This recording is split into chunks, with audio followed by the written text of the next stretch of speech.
Hey everyone, and welcome back. We're going to be diving deep into a topic that I think hits home for pretty much everyone. Absolutely. It's something I think about a lot. It's this whole idea of choosing your pain.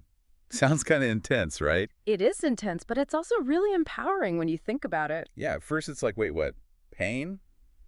I'm Uh, trying to avoid that at all costs. We all do. It's natural to want to avoid pain. But the truth is, pain is kind of unavoidable. It really is. It's a part of life, you know? Bumps in the road, setbacks, challenges. Exactly. Life throws curveballs, and sometimes it just straight up hurts. And the thing is, we actually have a choice in what kind of pain we experience. This is where it gets interesting, right? Totally. We Yeah. can choose the pain of discipline, Mhm. pushing ourselves, making those hard choices. Or we can choose the pain of regret, looking back and wishing we'd done things differently. Oof, the pain of regret, that's a tough one. It can eat away at you, that feeling of what if.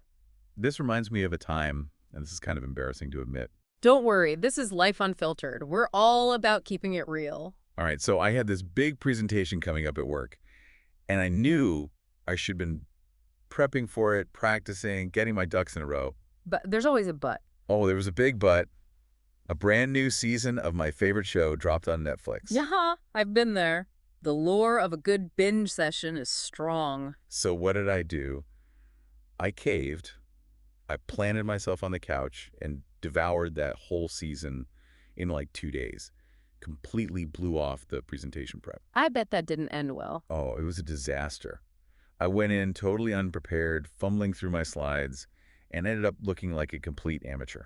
And I'm guessing the regret was pretty intense. It was brutal. That's the thing about the pain of regret. It tends to stick around longer than the pain of discipline. That's like a shadow that follows you around. And it's not just personal stuff. This idea of choosing your pain, it plays out in bigger ways, too. Oh, totally. Think about the stuff we're dealing with as a society. Climate change, social inequality, political divisions. Yeah, all of it. It's like we can choose the pain of discipline, making tough choices to try to make things better in the long run. Or we can choose the pain of regret, facing the consequences of inaction down the road. Powerful way to frame it.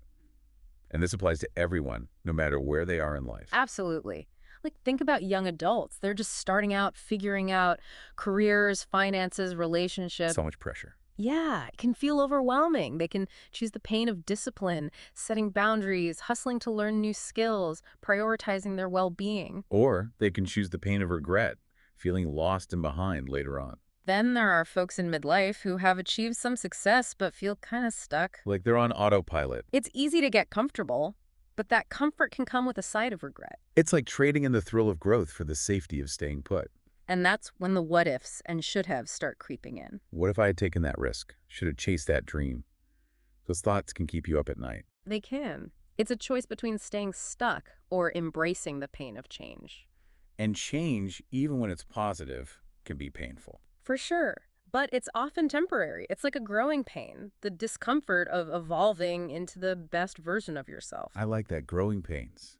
Pain can be a sign that you're moving in the right direction. It can also be a motivator.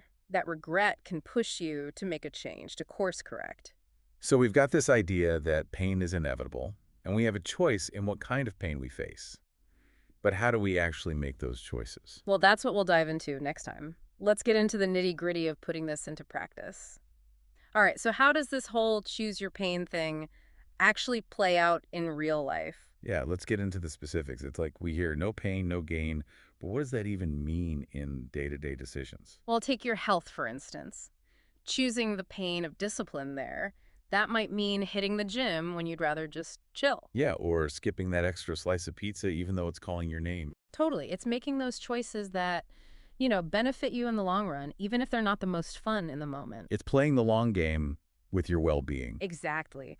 And the pain of regret, that's waking up one day and realizing you've got some health issues you could have avoided. Oof, that's a harsh wake-up call.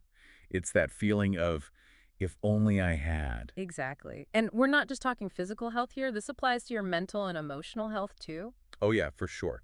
Like setting boundaries in relationships, even if it leads to tough conversations. That's a perfect example. Or what about going to therapy? It can be scary to unpack all that emotional baggage. But so worth it in the end, right? Absolutely. You got to prioritize your mental and emotional fitness even when it's challenging. and the pain of regret there. That's the weight of carrying around all that unresolved stuff, those broken relationships, the unaddressed mental health challenges. It can really drag you down. Yeah. Now let's switch gears a bit and talk about careers. Okay, so how does choosing your pain apply there? Well, choosing the pain of discipline might mean taking on those projects that stretch you, that push you out of your comfort zone. Or maybe investing in your professional development, even if it means less free time in the short term. Exactly. It might mean speaking up to your boss, advocating for yourself, even if it feels a little intimidating. Those tough conversations are never easy. But they're often necessary for growth. It's all about taking charge of your career, striving for excellence, even when it's hard. And the pain of regret.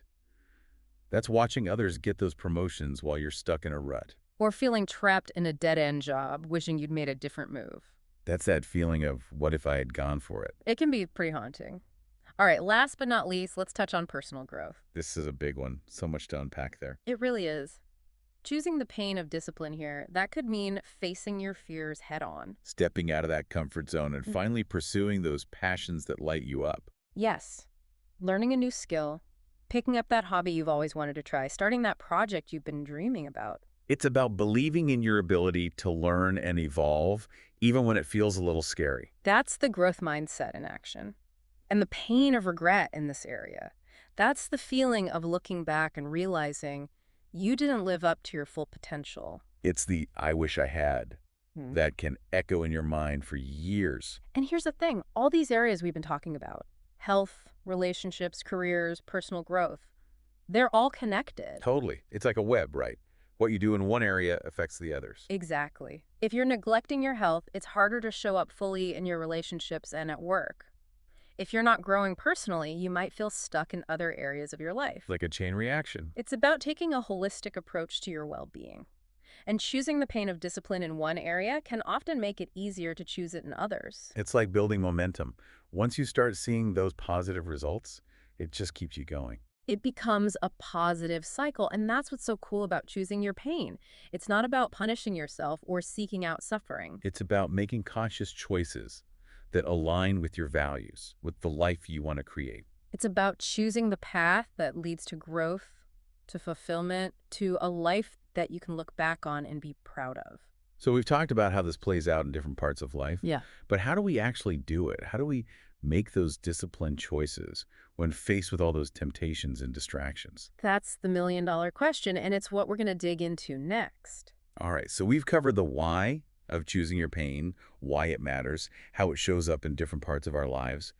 But now, how about the how? How do we actually make this happen in our day-to-day? Because talking about discipline is one thing. Actually doing it, yeah, that's where the rubber meets the road. It's so easy to get stuck in those old patterns, So Yeah. where do we even begin? What's the secret sauce? I wish it were as simple as a secret sauce or a magic formula. But like anything worth having, it takes work, it takes being intentional. That said, there are definitely strategies and tools that can help us make it a little easier on ourselves. Okay, I like the sound of that. Easier is good. So what kind of tools are we talking about?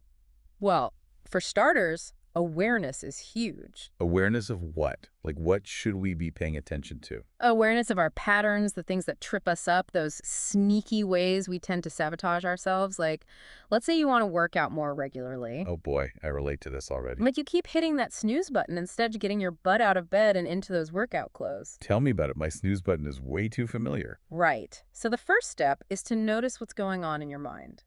What are the thoughts and feelings that are keeping you stuck in that snooze button loop?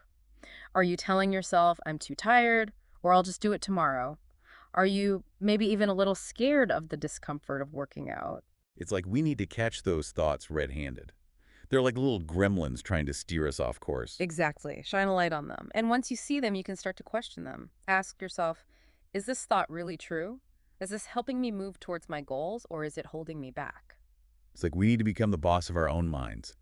Decide which thoughts we're going to listen to. Love that. You're the CEO of your own brain.